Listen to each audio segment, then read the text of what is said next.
Good morning प्यारे बच्चों, मैं सतीश उपाध्याय आप लोगों के लिए लेके आया हूँ एक नया वीडियो। ये वीडियो क्लास 10th का है, हाई स्कूल का भौतिक विज्ञान है, जिसका पहला चैप्टर है प्रकाश का परावर्तन। मैं आप लोगों के लिए लेके आया हूँ प्रकाश का परावर्तन हाई स्कूल का वीडियो इस लॉकडाउन में, ताकि आप घर पे रहकर अपनी पढ़ाई को पूरा कर सकें। तो आइए बच्चों, हम सबसे पहले देखते हैं प्रकाश का परावर्तन। चैप्टर का नाम है, चैप्टर का नाम क्या है बच्चों? प्रकाश का परावर्तन। तो ये परावर्तन तो हम बाद में देखेंगे कि परावर्तन का मतलब होता है क्या। सबसे पहले हम देखेंगे आखिरकार ये प्रकाश क्या है, आखिर प्रकाश क्या है। तो सबसे पहले हम देखते हैं प्रकाश कहते किसे हैं। तो देखिए बच्चों, मैंने यहाँ पे लिखा है प्रकाश की परिभाषा। मैंने क्या लिखा है? प्रकाश एक प्रकार की ऊर्जा है जो किसी वस्तु को दिखाने में हमारी मदद करता है, परंतु स्वयं नहीं दिखता है। कहने का मतलब ये हुआ भाई, देखिए प्रकृति में कोई भी काम होता है, आप बिना ऊर्जा के कोई कार्य नहीं कर सकते हैं। तो जैसे मान लीजिए आपको किसी वस्तु को देखना है, तो देखने के लिए आपको कुछ एनर्जी तो चाहिए ना। तो जो एनर्जी चाहिए किसी वस्तु को देखने के लिए, जो ऊर्जा आपको मिलती है, वह ऊर्जा प्रकाश के द्वारा मिलती है। अर्थात स्पष्ट होता है कि प्रकाश क्या है? एक प्रकार की ऊर्जा है जो किसी वस्तु को दिखाने में हमारी मदद करता है। लेकिन आप देखते होंगे कभी भी आप प्रकाश को नहीं देखते हैं। आप किसको देखते हैं? किसी वस्तु को देखते हैं, प्रकाश को नहीं देखते हैं। अर्थात प्रकाश एक प्रकार की ऊर्जा है जो किसी वस्तु को दिखाने में हमारी मदद करता है, परंतु स्वयं नहीं दिखता है। ये जो चैप्टर आपका है प्रकाश का परावर्तन, इसमें हम प्रकाश को किरण मान लेते हैं। क्या मान लेते हैं? इसमें हम प्रकाश को किरण मान लेते हैं, मतलब सीधी रेखा मान लेते हैं। कहने का मतलब ये हुआ, हम इसमें प्रकाश के गुण को कुछ इस प्रकार से समझते हैं कि प्रकाश हमेशा ऐसे सीधी रेखा में गमन करता है। मतलब प्रकाश का जो रास्ता होता है, प्रकाश चलने का पथ होता है, कभी भी ऐसा नहीं हो सकता। प्रकाश का पथ हमेशा क्या होगा? सीधी होगा। आप एग्जाम्पल के तौर पे आपके घर में जब टार्च आप देखते होंगे, जैसे ये आपका कोई टार्च है, जब इस टार्च से प्रकाश किरण निकलती होंगी तब आप देखते होंगे प्रकाश किरण ऐसे सीधी निकलती होंगी। कभी भी प्रकाश की किरणें आपकी टार्च से तिरछी नहीं निकलती। देखिए ये सभी कैसी हैं? सीधी सीधी हैं, प्रकाश की किरणें हैं। ठीक है, तो आपने क्या देखा प्रकाश किरण के बारे में? प्रकाश की जो किरणें, किरण का मतलब होता है किरण, सीधी रेखा, सीधी लाइन। प्रकाश हमेशा कैसी गमन करती हैं? सीधी रेखा में गमन करती हैं। अब नेक्स्ट पॉइंट आपका आता है किरण पुंज। आप इसको कह सकते हैं प्रकाश किरण पुंज। प्रकाश किरण पुंज का मतलब होता है किरणों का समूह। जैसे मान लीजिए प्रकाश की एक लाइन, ये वाली सीधी रेखा, प्रकाश की कोई एक किरण मतलब एक रेखा है जिसे हम प्रकाश कहते हैं। अब ऐसे मान लीजिए प्रकाश की दूसरी रेखा, तीसरी रेखा, ऐसे चौथी रेखा, ऐसे जब प्रकाश की जब कई सारी रेखाएं जब आ जाती हैं, तो इन रेखाओं के समूह को, मतलब प्रकाश की कई किरणों के समूह को हम क्या कहते हैं? किरण पुंज कहते हैं। इनको हम क्या कहते हैं? किरण पुंज कहते हैं। तो ये चीजें आपने समझा। तो ये चीज हो गया किरण पुंज।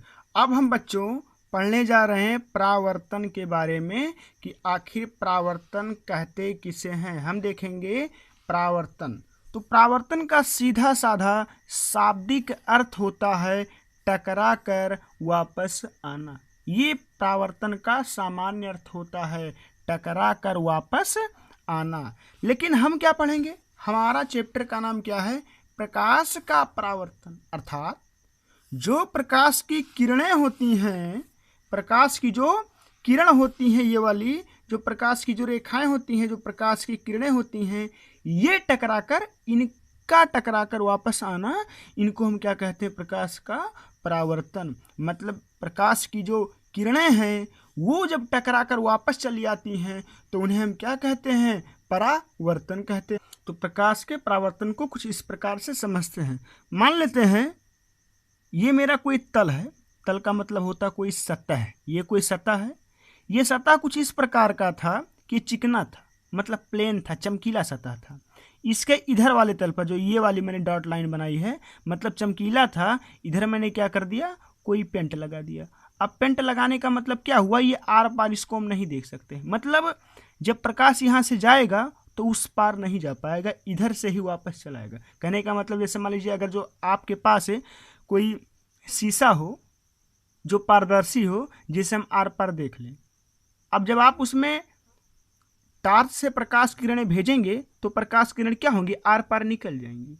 लेकिन हम कुछ इस प्रकार से कर दें कि उसी कांच के शीशे में हम एक तरफ पेंट कर दें तो क्या होगा, आप देखते होंगे वो आपका दर्पण बन ज़्यादा होगा, है ना, उसमें अपना चेहरा देखते होंगे। तो मतलब उसमें जब आप टार्च की लाइट देते होंगे तो टार्च की लाइट क्या होगी, आपके तरफ वापस चली जाती होगी। ठीक इसी प्रकार से ये मान लीजिए कोई सत्ता है, इसका इधर वाला तल ये वाला कैसा है, ये वाला तल बच्चों प्लेन है, चमकीला है, और इधर वाला तल कैसा है, चमकीला ये भी था, लेकिन मैंने इधर क्या कर दिया, इधर पेंट कर दिया। अब मान लीजिए आपने टार्च से कोई ऐसे ये वाली प्रकाश किरण ऐसे डाली, जाकर के यहाँ पे टकरा गया, तो जब प्रकाश की किरणें जब जाकर यहाँ पे टकरा गई तो क्या होगा, ये प्रकाश किरण अंदर तो जा नहीं पाएंगी। अंदर क्यों नहीं जा पाएंगी, क्योंकि उधर क्या है, इधर तो भाई पेंट लगा है, तो अंदर नहीं जा पाएंगी।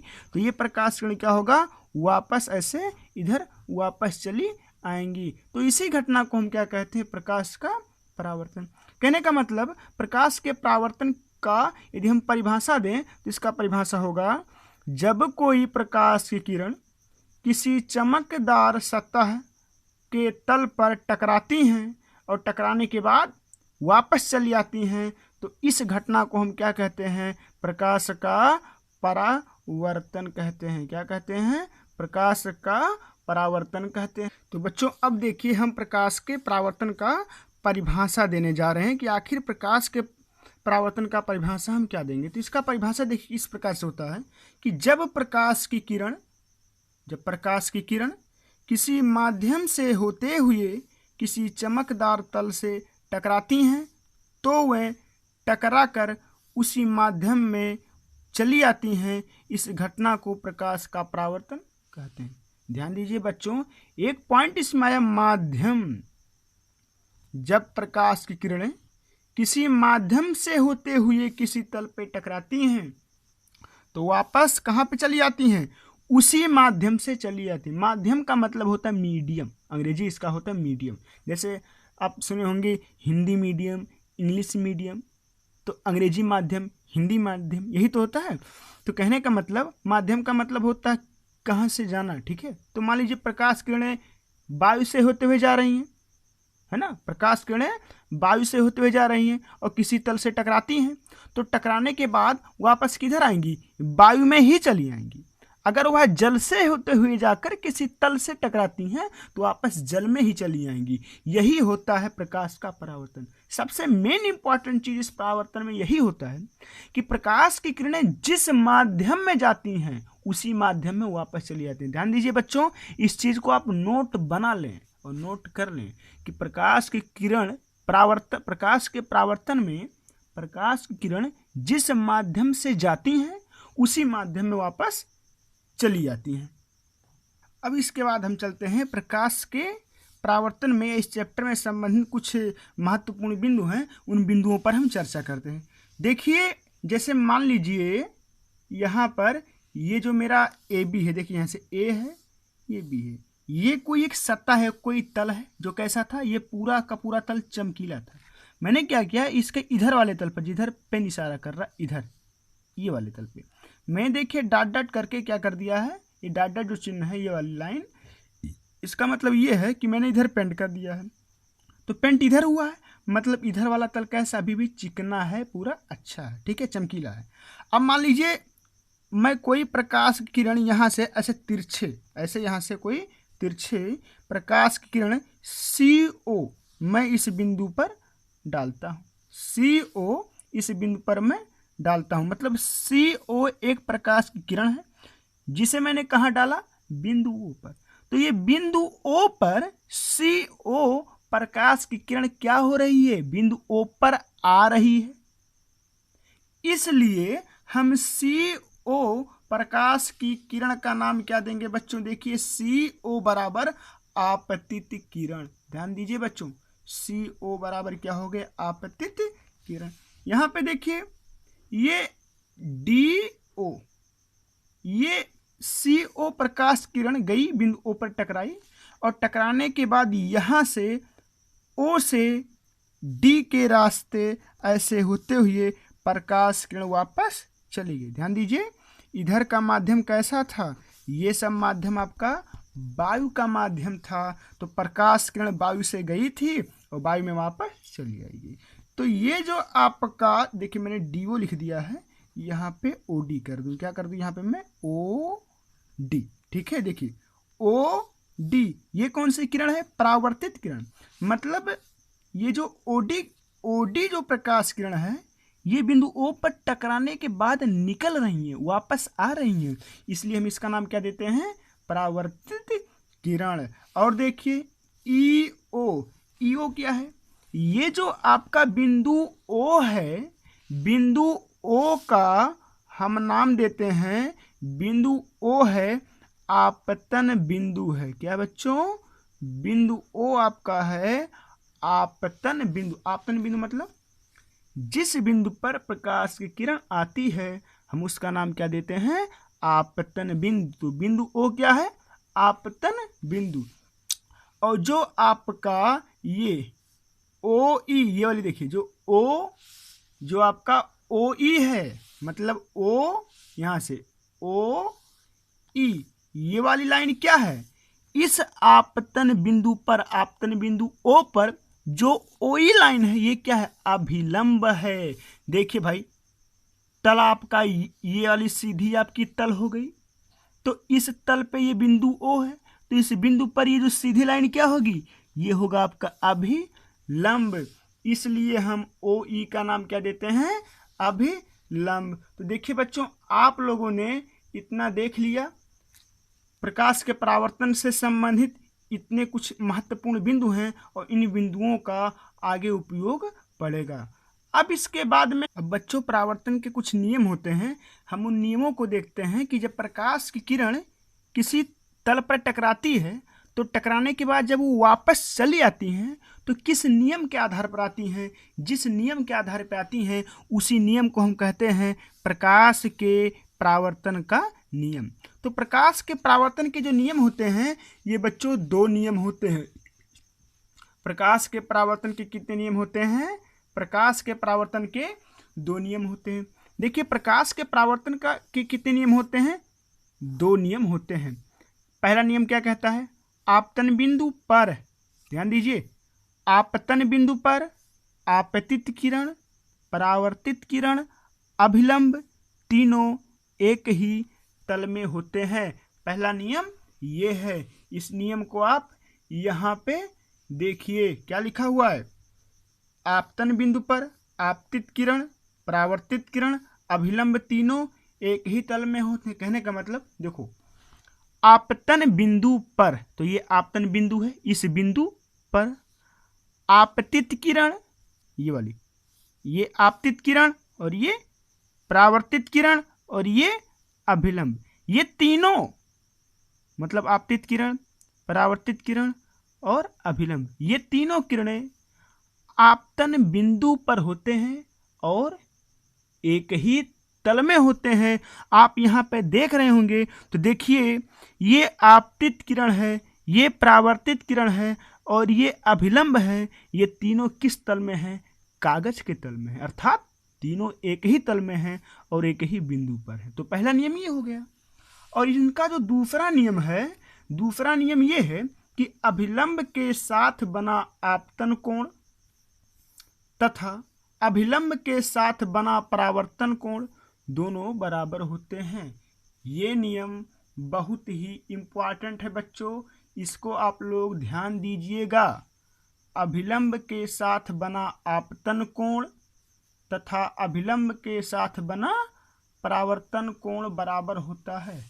अब देखिए, हम यहाँ पे ये चीज़ें कैसे कहते हैं कि अभिलंब के साथ बना आपतन कोण और अभिलंब के साथ बना परावर्तन कोण ये दोनों बराबर होते हैं। देखिए इस चीज़ को इसी फिगर में, इसी चित्र में आप लोग देखिए, जैसे यहाँ पे थोड़ा जूम कर दूं मैं, देखिए जैसे ये CO कौन सी किरण है, आपतित किरण है, EO कितनी कौन सी किरण है, अभिलंब है।